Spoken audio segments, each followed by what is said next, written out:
En 2008, le 11 septembre a été reconnu comme Journée mondiale de lutte contre le terrorisme. Ceci en souvenir des attaques terroristes des États-Unis, le bombardement de 2 tours jumelles du World Trade Center le 11 septembre 2001. 3000 personnes avaient laissé leur vie. Mesdames, Messieurs, bonjour et bienvenue à ce nouveau numéro de Un jour, un événement. Vous l'avez compris, nous parlons ce jour de la lutte contre le terrorisme en faveur de la journée internationale célébrée ce 11 septembre. Le Cameroun est-il concerné? Pour répondre à cette question et bien d'autres, nous recevons sur ce plateau le docteur Armel Sango. Il est politologue internationaliste et bien entendu expert des questions de développement et d'intégration. Docteur, bonjour et bienvenue. Merci pour votre disponibilité. Avec votre emploi de temps chargé, nous savons que ce n'est pas évident pour vous d'être là à cette heure de la journée. Bonjour, Madame Mireille Foutso. Je suis ravigoté d'être là ce matin, invité à Canal 2. C'est un plaisir pour moi d'être là. Je profite d'ailleurs de l'occasion qui m'est offerte pour adresser mes salutations les plus cordiales et les plus conviviales à tous les téléspectateurs de Canal 2 que j'ai le plaisir de retrouver ce matin. C'est une occasion pour moi d'apporter quelques esquisses réponsionnelles à la problématique du terrorisme que vous avez déposé de mettre sur la table ce matin. Alors, docteur Sango, nous savons que le Cameroun prône et implémente la culture de la paix et de la tolérance. C'est pourquoi la loi 2014/028 a été adoptée portant répression des actes terroristes en réponse aux résolutions 1373 et 1624 du Conseil de sécurité des Nations Unies. Alors, pensez-vous que le Cameroun soit concerné par la célébration ce jour de la journée de la lutte contre le terrorisme? Bien entendu, le Cameroun fait partie comme d'autres pays des concerts des nations, et le Cameroun n'est pas un pays qui évolue à vase, n'est-ce pas, à vase clos. Le Cameroun fait partie, n'est-ce pas, des pays, n'est-ce pas, de la galaxie du système international. Par définition, il faut déjà comprendre que le terrorisme, c'est l'usage délibéré de la force pour atteindre des objectifs politiques. Et le terrorisme peut être le fait des individus, comme ça peut aussi être le fait des organisations, n'est-ce pas, ici non étatiques, qui revendiquent ou qui se mettent ensemble pour lutter contre un régime qu'ils jugent, n'est-ce pas, ici non conforme à leurs valeurs. Donc, en tant que tel, le Cameroun ne saurait être à l'abri du terrorisme. Vous savez que le terrorisme est un phénomène global. Et puisque aujourd'hui nous sommes en train de célébrer la journée mondiale du terrorisme, vous savez que cette journée a été instaurée suite à l'attaque terroriste dans un pays aussi technologiquement avancé que sont les États-Unis. Alors, si un pays comme les États-Unis peut être frappé par le terrorisme, combien de fois nos pays africains qui n'ont pas parfois les moyens efficaces et efficients pour en faire face? Donc, à votre question, absolument, le Cameroun est interpellé à cette problématique du terrorisme. Alors, docteur Sango, pensez-vous que des actes terroristes ont déjà été véritablement enregistrés au Cameroun? Oui, je pense que si on fait une petite histoire du Cameroun, vous allez vous rendre compte que le phénomène de Boko Haram n'est pas encore parti des esprits des Camerounais. Le Cameroun a fait face à cette secte Boko Haram qui est venue de l'extérieur. Et on a vu comment le Cameroun, en synergie avec ses pays voisins, ont travaillé pour rendre, n'est-ce pas, cette secte-là à sa plus moindre mesure. Bien entendu, encore, on voit également sur le plan interne comment certaines personnes et certaines organisations se mettent ensemble pour choisir la route ou la voie du terrorisme, qui, du point de vue politologique, peut aussi être considéré comme une idéologie. Parce que quand on dit terrorisme, le isme la renvoie à une idéologie. Donc, il y a certaines personnes qui conçoivent le terrorisme comme étant une idéologie et qui peut leur permettre d'arriver un jour au pouvoir ou alors de réaliser certaines actions politiques. Donc, au Cameroun, on voit bel et bien que, outre cette secte de Boko Haram qui a fait son actualité au Cameroun, le Cameroun fait face aujourd'hui, dans ces deux régions du nord-ouest et du sud-ouest, à ces velléités terroristes. Parce qu'on voit sur le terrain que les actions que nos compatriotes de ce côté-là utilisent, implémentent sur le terrain,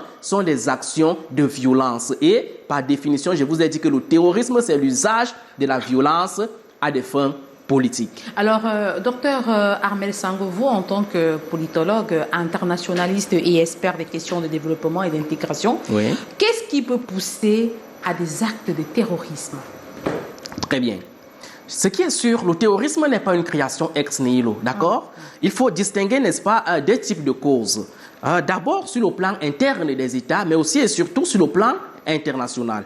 Au niveau interne des États, le terrorisme peut être, n'est-ce pas, lié à la malgouvernance d'un régime en place qui peut, à un certain moment donné, laisser l'impression que la richesse de l'État est une chose qui appartient à une catégorie particulière d'individus. Donc, il peut arriver à un certain moment donné que la malgouvernance de certains États à l'intérieur des pays pousse certains compatriotes à entrer dans le champ du terrorisme pour revendiquer leurs intérêts. Mais il faut toujours dire... On comprend que les actes terroristes sont, pour la plupart, des revendications de certaines personnes. Effectivement, fondamentalement, c'est d'abord lié aux revendications, n'est-ce pas, de certains éléments à l'intérieur d'un État. Donc, cette malgouvernance qui génère souvent un certain nombre de conséquences, le chômage, la misère, la pauvreté, etc. Et s'il faut revenir au World Trade Center, au bombardement des 2 tours aux États-Unis, c'était quoi la revendication de ce côté-là? Parce qu'on avait attribué ces bombardements-là à des djihadistes, à l'époque à Ben Laden.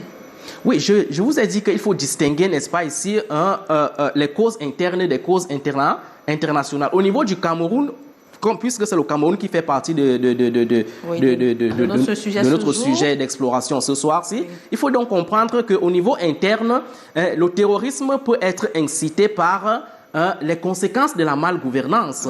La malgouvernance qui génère, n'est-ce pas, un certain nombre d'éléments au sein de la population. La population peut se sentir lésée sur un certain nombre d'éléments. Maintenant, pour revenir par exemple sur le cas des États-Unis, il faut savoir que là, la cause était beaucoup plus idéologique. Parce qu'on voit bel et bien que Ben Laden ne partageait pas fondamentalement l'idéologie que les États-Unis, n'est-ce pas ici, implémentaient non seulement à l'intérieur des États-Unis, mais aussi et surtout au niveau international. Parce que lorsqu'on voit l'attaque des États-Unis le 11 septembre 2001, c'était beaucoup plus expliqué par le fait que les djihadistes n'étaient plus d'accord avec le fonctionnement de l'idéologie libérale au niveau international. Alors, maintenant, oui, pour peut-être...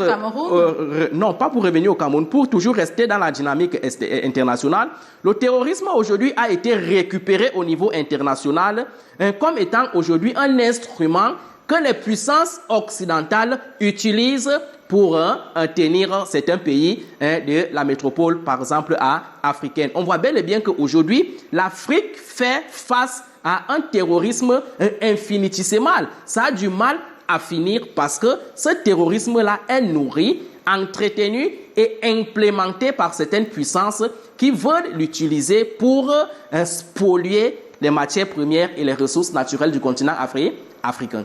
Alors, revenons au Cameroun, docteur Sango. À qui incombe la responsabilité de la lutte contre le terrorisme dans notre pays? Fondamentalement à l'État d'abord. Parce que du point de vue politique, c'est l'État qui a le monopole de la violence physique légitime. Il appartient à l'État de lutter radicalement contre les actes terroristes. Parce que c'est le devoir de l'État de maintenir son territoire, n'est-ce pas, sous la quiétude, en sécurité, et de maintenir et de sauvegarder l'intégrité territoriale. Donc, le fait pour un pays de ne pas avoir les moyens de faire face au terrorisme serait une sorte de faillibilité inexplicable. Donc, au Cameroun, il appartient donc au gouvernement fondamentalement de faire face aux actes du terrorisme. Mais au-delà donc du gouvernement, les responsabilités restent partagées.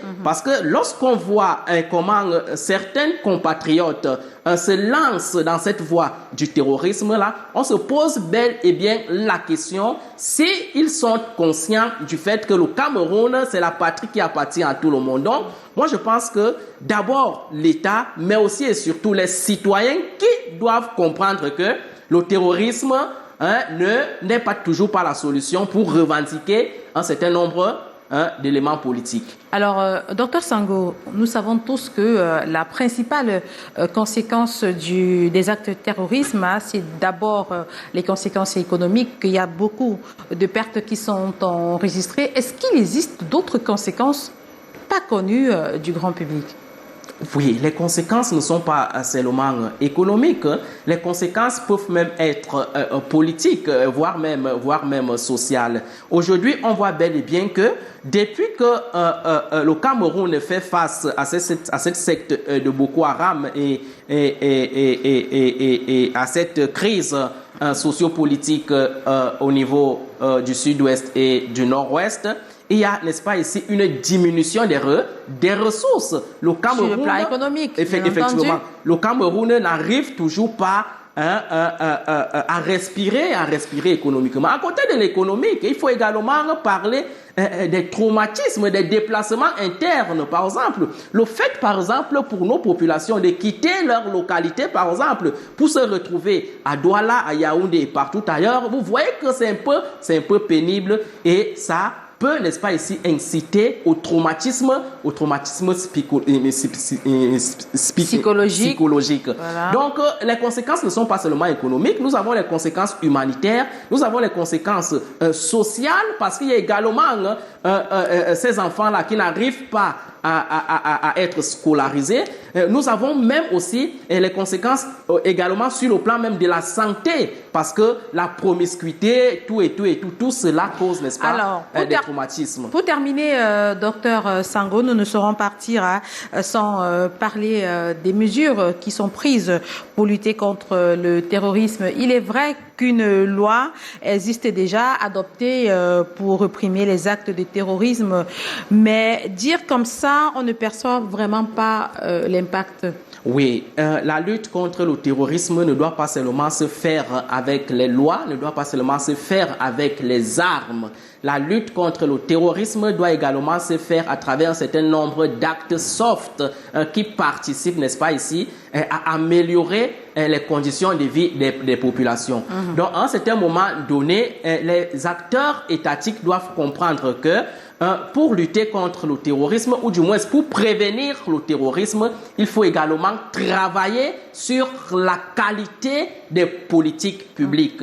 Des politiques publiques qui doivent être élaborées en fonction de l'environnement, en fonction des intérêts de la population. Donc, les lois qui ont été prises par le Cameroun, c'est bien, mais elles sont insuffisantes. Elles ne suffisent pas pour éradiquer totalement le terrorisme. Parce que la lutte contre le terrorisme reste un processus et jamais un terminus. Un pays ne peut pas dire qu'il a réalisé son programme de lutte contre le terrorisme. Non, la lutte contre le terrorisme reste un éternel processus qui doit se faire quotidiennement à travers des actions concrètes prises dans des situations elles-mêmes concrètes.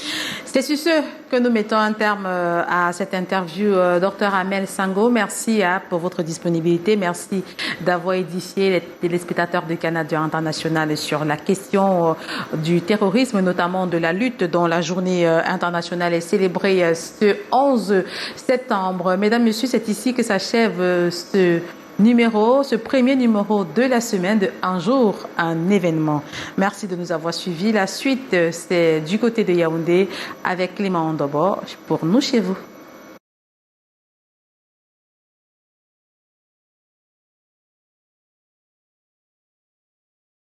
beaucoup à Mireille Fleur Defo-Fotso. Merci encore pour ces bonnes informations. Et justement, nous sommes de retour sur Yaoundé. Et là, on a Khalifa, le temps tenant à la gorge. Est-ce qu'on peut avoir tes contacts? Comment faire pour t'avoir?